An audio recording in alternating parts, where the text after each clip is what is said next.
Well, good morning, everyone.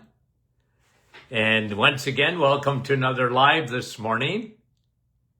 Hope you're having a great start to your day.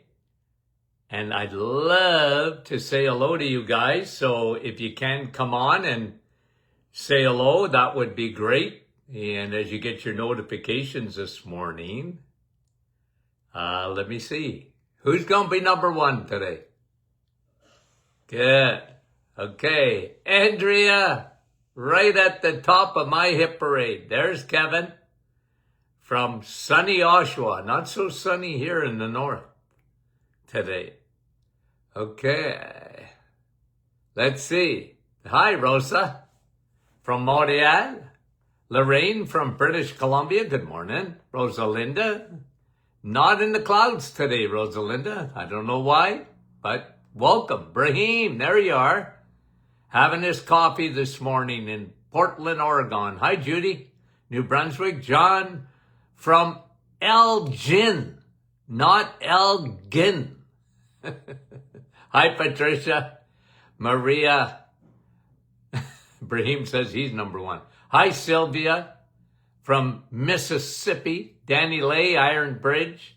Darlene, Cheryl, West Virginia. How are you? Georgie, Halifax, Nova Scotia. How is you? Okay, Arlene, good morning to you. And let's see. Bonnie, Little Britain, how is you? Nellie, good morning to you. Part of the family. We love you guys. Hi, Fran. And Sharon from Kansas. Linda, how are you? Brandon, Cecilia, Shedyak, Nouveau-Brunswick, and Carol's in Moncton, New Brunswick. Dennis, sunny Norwich, Sandy, Vancouver, Washington. Wendy's on with us this morning from Markham. Mary, Newfoundland. Yvonne from Petawawa. Millica from Stouffville. Sherry is on with us this morning. Hi, Sherry. Diane. And Brahim said, Rosa said, Brahim, you were number one on her scroll. Denise. Patricia from Pulaski, Tennessee. Francis from Vaughan. Carol, West Virginia. Janice, Brampton. We love you guys. We appreciate you. Sandra, Nativity, there you are, Nativity. Did we miss you? Hi, Gloria from New York. Karen, good morning. And Herma, Burlington. And there she is from St. Catharines. Claudette, good morning. Wanda, Ridgeway. Lily, Ottawa. I hate to stop because Wanda was in the clouds this morning. Karen, Innisfil. Anna, Chile, Manitoba. IT, Unionville. Good morning. Meta, Polly from Finland. Sari and Polly, how are you guys, by the way? Nice to have you on. Etta, Brenda, hi, Deb. Yolande, bonjour. Barb from Traverse City, Michigan. Lori, Cambridge. Cindy, how are you from Saskatchewan? Okay, let's get to our questions, guys. Hi, Kristen. Saskatchewan again. Isn't that beautiful? Guys, we go coast to coast, Canada, United States, and around the world. Point Sari. This morning from Finland. Hi, Kristen. Debbie. Okay. Questions. Here we go. Okay, Laura. What would cause muscle weakness in the upper thighs? Well, a lot of things. You're saying it's every day for a week. Well, possible thing. I mean, look, muscle weakness can be a lot of things. If it's persistent, okay, where you really feel a weakness, you ought to get it checked out because it could be autoimmune. I remember seeing patients that it was persistent weakness in the upper thighs, and I said, well, you ought to get this looked at because it's persistent. It hasn't been just for a week or whatever. It's been going on for a while. I get that checked out. And I remember one time, I think it was myasthenia gravis, an autoimmune disease. And you know what I mean? Like, Laura, look, I could be related to a lot of things, okay? I've seen it with dehydration. Who knew? They never knew. And low in potassium, for example, could cause that kind of thing. Cortisol, stress, maybe. Stress does a lot of things. Stress does a lot of things. So it's possible, Laura. Okay. Carol Ann, my daughter has a tendency to have migraines. Well, tell your daughter she's got hormones. Guaranteed. Couple of things that I noticed. Estrogen dominance can cause migraines. I used to get great results once I dimmed out that estrogen. The other thing is they were often low in B12, often low in magnesium. I had them on magnesium. They were often low in it. Low in vitamin D, usually. Persistent migraines, dehydration, like I mentioned, okay? Like the brain itself doesn't have any pain centers, okay? It's it's sort of the saran wrap around your brain, okay? We call the dura mater. And that's where you have pain sensors, migraines. When the dura mater contracts, you often get a headache or migraines. Like I said, always look for dehydration, estrogen dominance, dim that estrogen out. I would put her on the menopausal formula, even though she's not in menopause, just to lower because of dim flax seeds, not the oil, the seeds, lower the estrogen. Big factor in migraines. I'd put her on probably about 800 milligrams of magnesium, either citrate or biglycinate on a chelated magnesium. B12, often very low. Okay? So, Susan, I did talk about Hashimoto's on Friday, okay? So I think I did this because I talked about someone else. Hashimoto's, Graves, okay? Hashimoto's and Graves' disease are autoimmune thyroid. The Graves is usually the high autoimmune, starts in the gut. Starts in the gut. And what I did, okay, here's my protocol for autoimmune thyroiditis. Okay? I didn't aim so much at the thyroid. I aimed at everything. I would take, because usually what I found, and I'll bring this chart out again because I have it here, and it's the pyramid, okay? So what I worked on, either with Graves or Hashimoto's, was balancing this. The thyroid, the insulin because of diet. Insulin is food. Adrenals, cortisol, messes up the thyroid and can have a factor even in autoimmune. What I don't have in the pyramid here is the gut. Leaky gut. Leaky thyroid. Okay? And then estrogen dominance usually in women. Too much estrogen, not enough progesterone. Why is it that Hashimoto's is mostly in women? Why is it then Graves, it's not always, but is mostly in women? Why is that? You ever thought of that? Why women get it much more than men? Why is that? Well, women are complicated, in case you didn't know.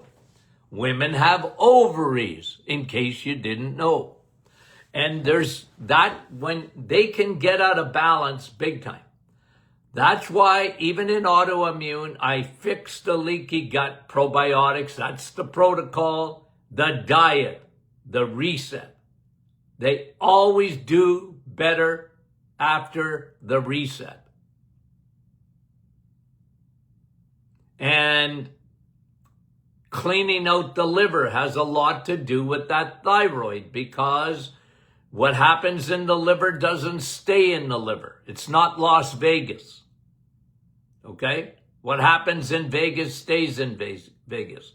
What happens in the liver has ramifications to all of your hormones because of what happens there. Okay? And the other thing is, and this is another reason women, okay? Women generally, so don't come after me, okay? Women often don't eat enough meat. They don't get enough protein in their diets. Okay? That has a major effect. And when you don't get enough protein and you don't get enough meat, you don't get enough dairy, good dairy like butter and cheese. They don't get enough cholesterol. It doesn't mean, because the body produces cholesterol. Like I always said, God don't trust you. 85% of your cholesterol comes from the body. Your body needs it. We try and lower it. We're so stupid. The world is so stupid. It went stupid on cholesterol, and went stupid telling you to become a vegan or a vegetarian. And women don't necessarily buy all of it, but they think that salad is better than steak, and it ain't. It ain't, in good English. And they don't eat enough, and when they eat meat, they eat chicken. Well, there's not a lot of cholesterol in chicken. You need cholesterol to transport your hormones. You need cholesterol even for your mitochondria. Your battery packs need cholesterol. And here we are trying to lower everybody's cholesterol. Not me. You know what I mean by that. Okay? So, Susan, Hashimoto's or Graves, autoimmune, do all of the above. Get in that pyramid and fix it. What a difference that makes. Sometimes resolves it. Rita has a question about water. When I say only water is water, I like the fact, Rita, that you listen. Linda. Listen, Rita, listen. Linda's, listen. Yeah, only water is water. Now, she's asking a good question, because when Dr. Martin says, well, put a little pinch of Himalayan salt in it, does that mean it's only water? Yeah, because water should be mineral water. Most water is devoid of minerals, the way it comes in nature. You get to a well, you know what it has? It has minerals in it. It's mineral water. So when I ask you to put a little touch of Himalayan salt in your water, that is an electrolyte. It's got about 84 minerals in it, that salt. So why do you think I like it so much? I put a little dash of salt in my water. It's not just sodium, and it's not table salt, sodium chloride. I don't want you to take that. Okay? All right, so ginger or lemon, you can put in it bone broth powdered or homemade. Well, look, now you're getting into the weeds, Rita, because look, I got no problem with electrolytes. Okay? Because like I said, water should be mineral water. There's so little good mineral water around anymore. Okay? They don't like plain water. Okay? So they put bone broth powder. Well, or lemon is all right. Lemon water, you put a lemon in water, it's still water. Okay? It's still water. When I say water is water, you can put lemon, I don't care. You want to put a lime, just touch a lime, I don't care. It's still hydrating you. Okay? Now, powdered bone broth in water, well, that's bone broth. Good. But now it's going to take a different route in your body, and that's all right. It's good for you, but it's not the same hydration, guys.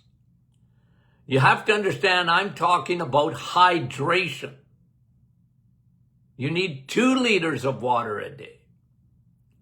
And they don't like plain water. Well, you can put a little lemon in it then. But don't. I used to say this to it was usually men. Rarely a woman that would say to me, I don't like water. I said, suck it up, buttercup. You're dehydrated. You got blood as thick as molasses. You're going to have a stroke. Suck it up. Men would complain to me. Women are not complainers usually, okay? When I told them to, look, you're dehydrated, drink more water. Okay. Women are compliant. Men, not so much. They fight. I don't like water. How about a Coke? No, that won't do. Okay? It's a Diet Coke. No, that won't do either. Okay. Thanks for the question. Let me get back to, that was Rita. Yvonne, my question is, my husband takes 4 a day of DHA. Me too. Me too. Okay? But he's still having cognitive decline. Can he take 5? I would. I'd up it. Look, here's the point, Yvonne. Here's the point. Very important. Your brain is made up of DHA and cholesterol. Okay? You got a fatty brain, or at least it should be. A brain that's being affected by Alzheimer's or dementia, they shrink. Brains shrink. You need more fat, like the DHA, because your brain, certain percent of it is actually DHA fatty acid. So when people talk to me about omega-3, they just, is omega-3 good for me? Yes. But what's the best? DHA. DHA. Because your eyeballs have got DHA in there. Your brain's got DHA. That's why I like it so much. Okay? Okay. And Yvonne, look, I mean, the diet and everything, like sugar shrinks the brain and, not always easy to get people to change their eating habits, but you want to be eating lots of good protein and fat. Okay? Caroline, I'd have them on Navital too. Navital crosses the blood-brain barrier. Remember blood flow, guys, okay? When I see people ask me this, and I understand it because Navital, what does that mean? Like, what is it, doc? Well, think blood flow. It opens up your arteries, more blood to the brain, the better the brain. More blood to your heart, the better. Right? More blood to your legs, the better. Circulation. Men, prostate, more blood. That's what happens. The prostate grows. You have less blood supply. You got problems. Okay. Carolyn's friend has low stage of cirrhosis. Okay. He has not taken a B12 for 6 months, even longer. He went for blood work last week and his B12 level was 1476. What are your thoughts? Well, I know they flagged that as high, but you have to understand, Carolyn, that B12, okay, in your blood, look, it's the way it is, okay? Our society, medicine in particular, they have forgotten what B12 is and why it's so important. And when they flag it as high, because the lab does that, the doctor, you might as well go to your plumber to talk about B12. They used to be so important in medical school in the 40s and the 50s, B12. Every doctor used to give B12 shots. It was part of their DNA in the 1950s. And then they got away from it, starting in the 60s. And now B12, you don't need B12, you know? And the world went stupid on B12. Because first of all, it's a water-soluble vitamin. What does that mean? It means you couldn't overdose if your life depended on it. You can't overdose on B12. Oh, I know why you're in the waiting room at the emergency department. You got high B12. It's going to kill you. Nope. Never. Not once. Ever. Why? It's water soluble. Not that vitamin D, even though it's fat soluble, ever kills you either. Because it don't. But they flag your B12 as high. What's that mean? Because they're not measuring, they're measuring the amount of B12 in your bloodstream, not in your tissue. You know where B12 belongs? In your tissue. So if it's high, so what? Better high than low. And, you know, they say, well, you can stop taking B12. I'd have your husband right back on it. It's good for you. And B12 is a finicky vitamin. It's very hard to absorb on the best of days. You got any digestive issues or whatever, you're having trouble with B12. And the numbers, to me, like, look, you have to understand, I did 2 B12 tests. Okay? I did 2 B12 tests. What? I did a saliva B12 test. They don't do it, but I did it. Okay? I did it. Because that one told me a lot more than the blood B12 test. I did that one too, by the way. Okay? And the vast majority of people are low in B12. Oh, anyway. And another way to measure B12, by the way, I used to do this one, get it ordered, was homocysteine. And that'll give you a better indication of what your B12. If your homocysteine is high, your B12 is low, almost invariably. Okay. Okay. And Carolyn's friend had cirrhosis of the liver. Well, that could skew the B12 test. It could skew her vitamin D test. Okay? He. It's a he, not a she. Carolyn is asking. Okay. Glennis. Ceruloplasmin was low. Okay. Boy, I haven't heard that in a long time. Ceruloplasmin. It's a test to detect copper. Either a deficiency or too much in the blood, right?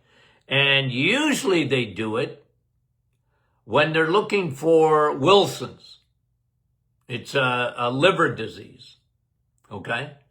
So if you have too much or too little, that's what that test is for, okay? You were borderline low, they'll probably watch you. I mean, Wilson's is sort of it's rare genetic type of thing that your liver is having trouble absorbing too much copper.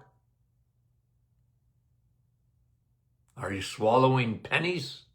No, I'm just teasing, okay? Any supplements available to bring it back to normal level? What I would work on is emptying your liver, Glennis, before anything. Like empty the liver. That'll help. How do you empty your liver? The reset. The reset. Get off the carbs for 30 days. Okay? Empty your liver. That's what I would do. Curcumin too. I'd probably have you on curcumin. Curcumin is good for liver. It really does help. Sorry, speaking of people in Finland watching the program. Love it. Love it.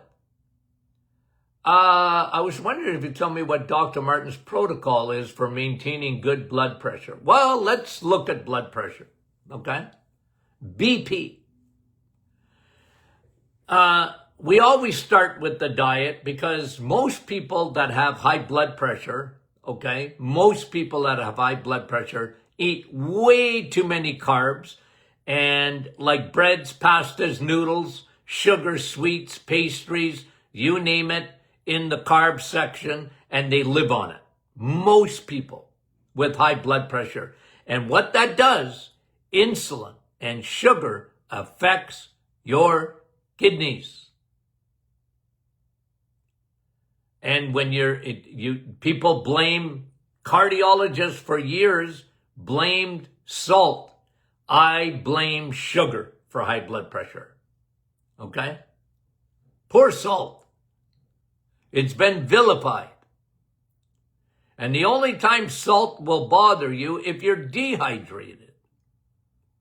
So it's sugar, not salt. So eliminate that. Food, low carb, big time. Okay? And I mean it. Because most of the carbs we talk about, like the breads and the noodles and all this and all, they're just sugar molecules holding hands. They break down rapidly. Your insulin's got to go up, skyrocket to sweep the sugar out. That's very hard on the kidneys. Now, sugar has another way of affecting blood pressure because it glycates. It damages blood vessels. It glycates them. And the way we measure that is through an A1C test. Why? Because that's glycated hemoglobin. Red blood cells have hemoglobin in them, and sugar attaches to them. And they damage it. You can measure it. It's called your A1C. Okay? So get your A1C down. Again, how do you do that? Well, you cut your carbs down. Now, here's what I always did for high blood pressure, okay? Talking about supplements. Magnesium relaxes. Vitamin D elevates nitric oxide, opens up the blood vessels. If you can get in the sun to get it, It really helps with your blood pressure, but most people have to take vitamin D with K2. Take your vitamin D with K2. Navitol, pine bark, unreal for blood pressure. Why? Well, blood flow opens up the blood vessels, elevates the nitric oxide, blood pressure. Okay? DHA. Why is DHA so good? Here we go again. Lubricates the blood vessels. It gives your blood vessels an oil job, an oil change. Lubricates them. Okay? It's also anti-inflammatory. So's Navitol, by the way. Okay? So that's my protocol. Okay? That's my protocol for high blood pressure. Thank you, Sari, for asking that question. I think I'm done. Lorraine asked about her husband's on alpurinol for gout. Okay? So that's a medication to lower uric acid. Hasn't had any recent episodes, but is concerned about a flare-up. Sometimes people get a flare-up of gout because they lose weight. Okay? In weight loss, it's not always, but sometimes people get a flare-up of gout when they lose weight. It's known. What exactly is the process of that? Okay? Uric acid seems to be, it likes to sit in fat. And when you lose it, it can give you a flare. Usually doesn't last long, but you can get a flare up with weight loss. It happens. Okay?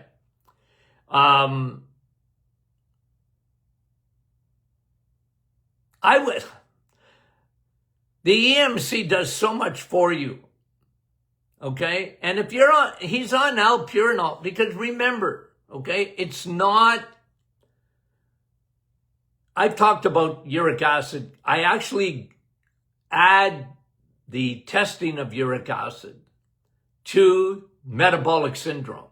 Okay? I'm the only guy that does it as far as I know. I've added that. I added B12. I added vitamin D. If you're low in vitamin D, you have high uric acid levels. That's part of metabolic syndrome, in my opinion. All over the years, just studying metabolic syndrome. I wrote about it in 2011. Anywho, uric acid is insulin resistance. We all make uric acid, but when you can't clear it, why is gout up 300%? Gout's been around since the days of Jesus, even longer. But today it's wild. Why? Fructose. High fructose corn syrup. Drinking fruit. Drinking soda. All this food pretty well in the middle aisles of the grocery store. The sugar added is high fructose corn syrup. It elevates your uric acid. Not purines. I always fought against that. It's meat, Dr. Man. It's not meat. It wasn't the king eating too, because it used to be called the king's disease. Peasants didn't get it. The king wasn't drinking too much beer or wine, although he probably was. Okay? Yes, he was. It wasn't meat. Oh, he's eating too much meat. No, it's not that. It's too much beer and wine. That's what the king was drinking. Fructose. Anyway. Okay. I think we got them all. Okay. If I missed any, let me know. Okay. Because first of all, I'll make an excuse. I'll pull up my senior card. And then secondly, I'll say it's not my fault. I'm a senior. But I will answer your questions. I'm not shy, guys. Don't be shy. Okay. Love you. Talk to you soon.